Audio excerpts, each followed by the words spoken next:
it feels good, you know. It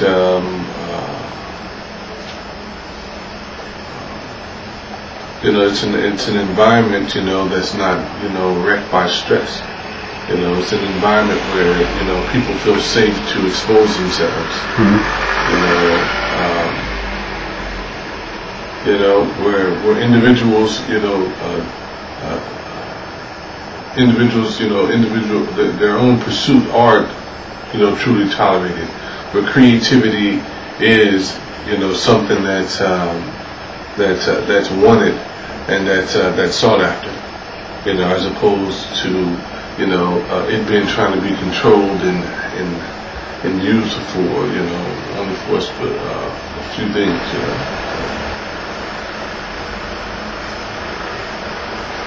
Like you know, when you know, first learn to ride a bike or something, you know what I'm saying? You know, when you graduate, you know, from high school. It's a happy feeling, you know. Yeah. It's a you know, it's a feeling of like relief. Right. You know, where you feel like you're not being held back, or, you know, prevented from, like, you know, from trying to accomplish whatever it is that you want to do with your life. You know. Yeah.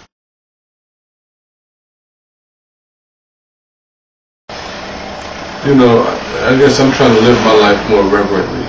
You know, I'm just trying to, you know, be with the sacredness of life. And that's how I see, you know, me making my own contribution now. In the past, I've done a lot of things as far as, you know, I've been an organizer, you know, trying to help individuals to see that you know, that there is a better way of being able to resolve our conflicts differently in the community. Trying to make, you know, this make people more aware that, you know, thousands of young people, you know, primarily African American and Latino youth, are losing their lives every day in the community, you know, but folks are so emotionally desensitized to it. Right. So, you know, that's I've tried to make my, you know, my contribution in that way, and at the same time, you know, trying to bring balance to the, you know, to the wounds of my own personal life with the gift of who I believe you know, myself to be. So, excuse me. So yeah. So you know, now it's about, you know, really, you know, loving myself, you know, and learning to, you know, to give in a way in which I'm not enabling folks, and yeah, to seek enlightenment, you know, myself, you know, because I think that in the past I've tried to, like, show individuals the way. I mean, I'm going to show somebody the way. I'm like, I need to be the way. So that's what I see as my contribution now.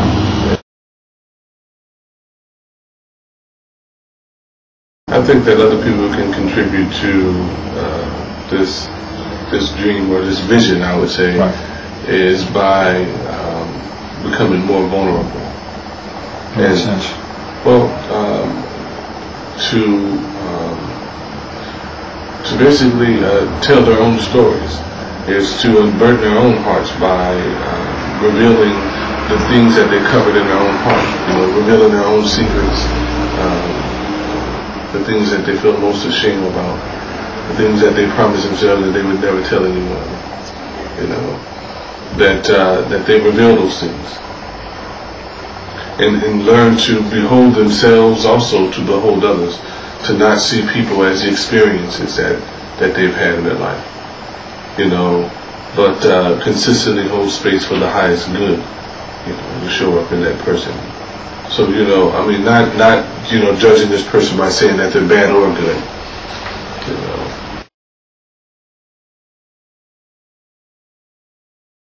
So that's, to me, that's what reverence is. It's the quality of attention that you give to someone or something. It's about it's about almost like, you know, creating sanctuary, you know, around your own life, holding that sanctuary for yourself, but as well as, you know, around other things. It's about almost, it's like a being in something but not necessarily of it. It's like being present to something but not being attached to it. So, you know, and then that way you could, you know, you could do more, because then you don't feel trapped, you know, by what you're doing. Because see, things like a lot of stuff that we take on and we don't make decisions on, then pretty much it creates stress. Right.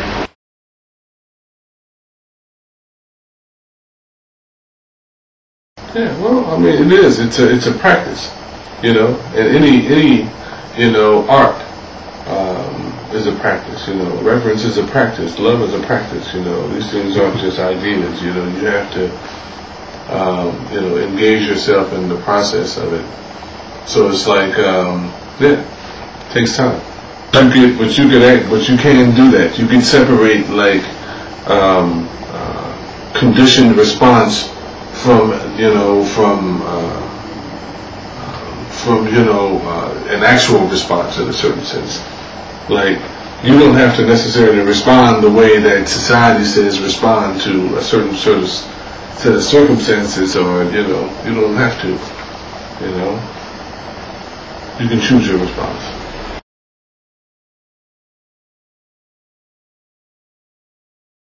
Absolutely. It's an intuitive process. Yes. It's about silencing yourself so that you can hear your inner voice as well. Yeah.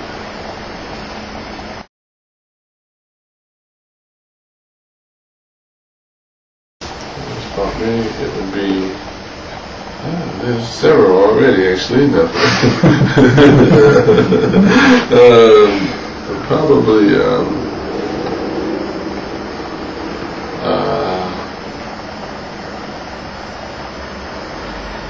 living life reverently.